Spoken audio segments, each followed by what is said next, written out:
welcome back to another video. Today we're going to be talking about everything Hyrox related. So I'm going to just dive right into this because I want to get you motivated, inspired, and I want you to watch this video and I want you to leave with all the information that you need.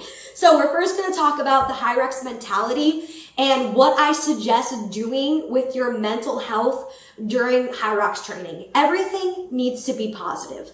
The more positive that you are, and maybe you're sitting there like, what do you mean I need to be positive? If you think about it, the more positive attitude that you have going into your training, the better this training is going to be for you.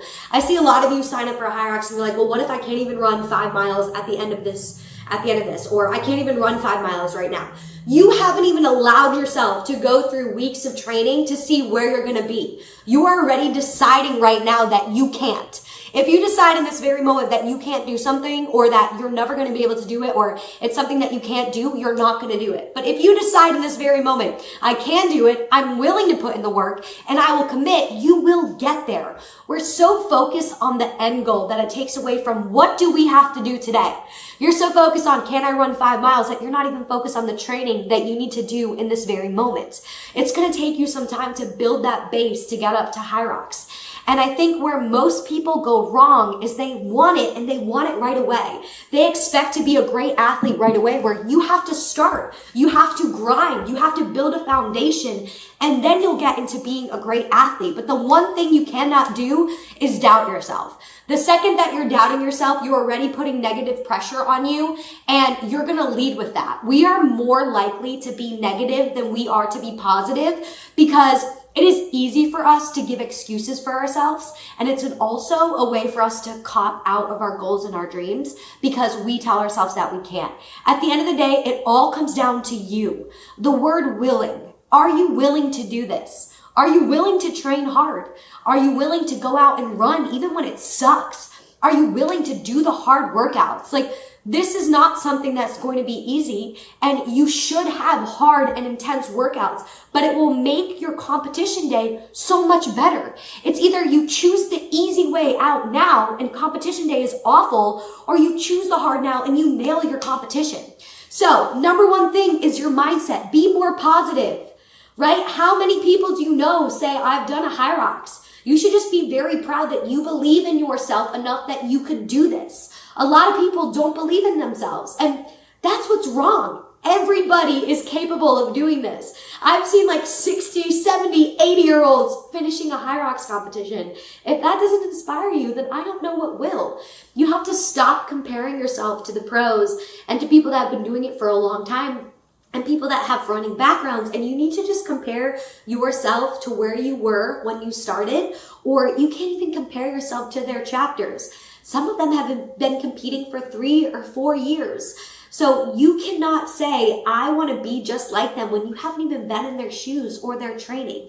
You need to focus on yourself, your goals, your dreams, and focus on every single day and being more positive. You get to do this. No one is making you sign up for this. So show up with the mentality of, I get to train hard today. I have a body that allows me to do this. This is going to make your training so much better. So that's the mentality that you should have during Hyrox. Next, we're going to talk about the race and everything that you guys have been asking me, all of your questions. So let's talk about the format of the race to start. You have 1 kilometer run, which a good pace would be, a fast pace would be a 4:20 or under. So start training your kilometer runs. If you're not there yet, that's okay. I am just getting there and I've been training for over a year. So don't worry about it. I also don't have any running background. When I first started training for Hyrox, my mile time was a 14-minute mile.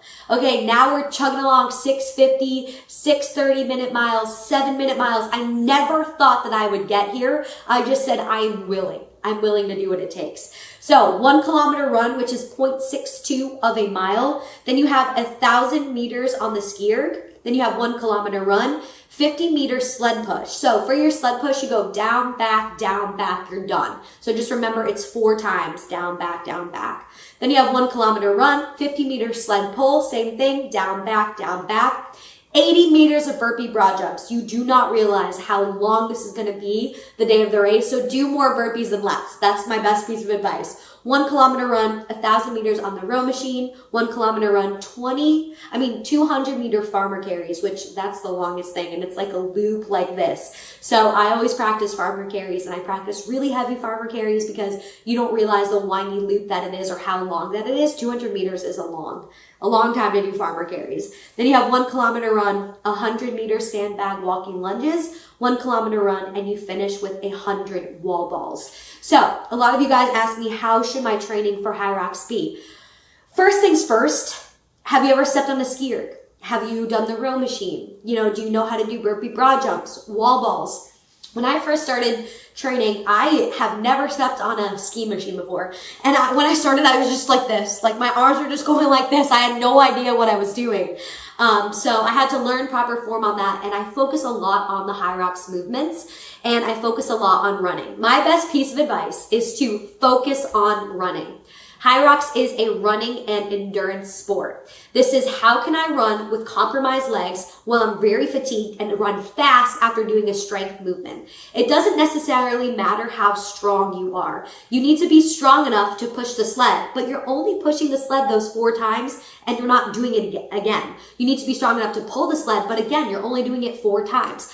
Someone who is stronger in strength might beat the runner in the strength part, but then the runner is always going to lap them. And majority of the race, like 80% of this race, is all running. So you need to make sure that you're a great runner because it's not about the strength, it's about the running. So how can I run fast when I'm under fatigue, my legs hurt, and I'm tired? And that is where your training is going to come into play. If you think about it, at the end of a Hyrox competition, you are doing a total of 8 kilometer runs, which is equivalent to 4.97 miles. So you want to make sure that you can run 5 miles, and this is something that's just easy for you. Now again, these are things that I wish people just told me. No one ever told me any of this. I wish that someone said you have to be comfortable running 5 miles. That has to be something that you can just go out and do and it's easy for you. Which now this is something that I can easily do, but back then this wasn't. And I wasn't training like this until I did my first competition and I realized I need to program different in order to be successful. Also, you're technically going to be running more than 5 miles. When you get into the rock zone, you have to run from the inn, sometimes all the way down to the other area. As soon as you enter the rock zone, that doesn't mean you take breaks. That means you're entering in and you're going right to the next exercise. The more breaks you take, the longer it's going to take for you to finish a Hyrox competition. I'm not telling you that you cannot take breaks. I'm telling you to get the fastest time, you shouldn't take breaks in Hyrox. But obviously, you do what you want to do.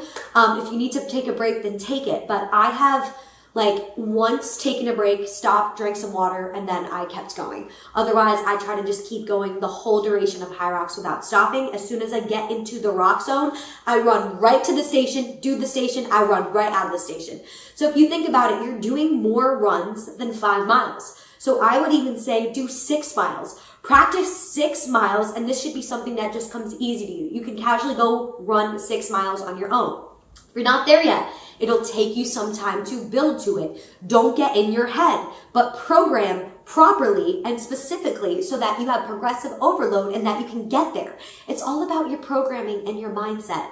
So I would say to nail your first Hyrox, make sure that you can comfortably run 6 miles. And then when you can comfortably run 6 miles, then you add in everything else to it, right? So it's not only just about running 6 miles, it's how can I run 6 miles under fatigue when my legs hurt and I'm tired and I'm sweating and I have just done all these exercises, how do I finish? So that's why you have to train compromised running, which means you run, you do an exercise, run, do an exercise. I've said this before and I'll say it again. A lot of my training has looked like 1 kilometer run or 1 mile run, and then I push the sled maybe 8 or 9 times until I physically cannot push the sled again, and I go right to the treadmill and run again, or go right outside and run again. It just conditions your legs to become stronger and powerful. And even when they feel like jello, you push yourself. You want to put yourself in a situation where it is very uncomfortable during your training. That way you're going to know what it feels like the day of the race. I'm going to give you guys some tips with these workouts, especially if you're going home for the holidays and you don't have all of the machines.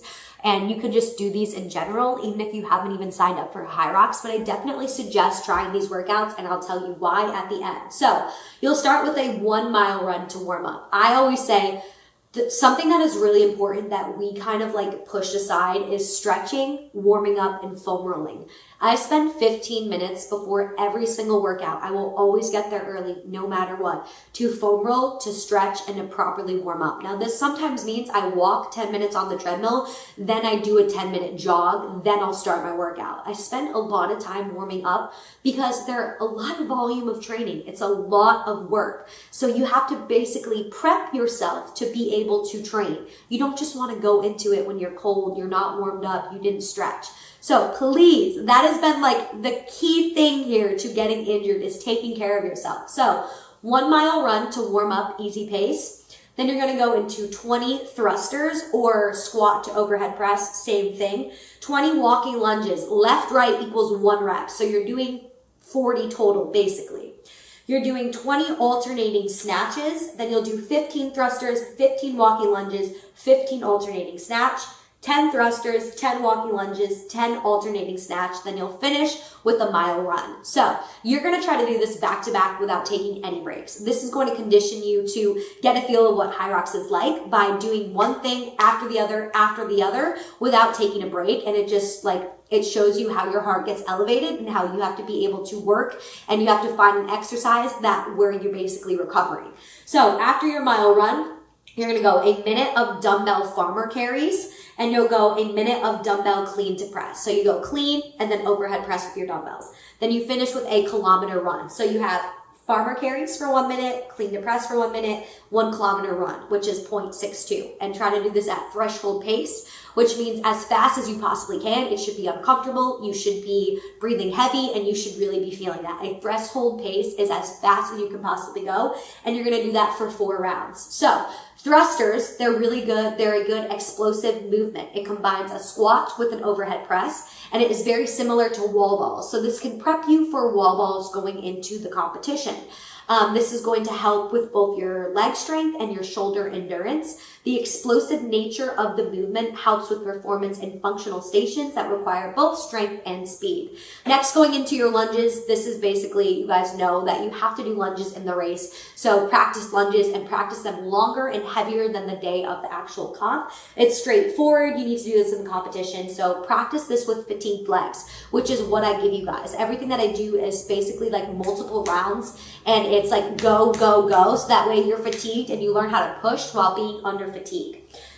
This is the second last exercise and you're pretty tired during the lunges. I will say during the lunges, you're really fatigued and you're also like super excited. So you want to get through these as quickly as you can because you know after your run, you're at wall balls and then you're done. And it's the best feeling ever. So practice them heavier than the actual comp and with fatigued legs.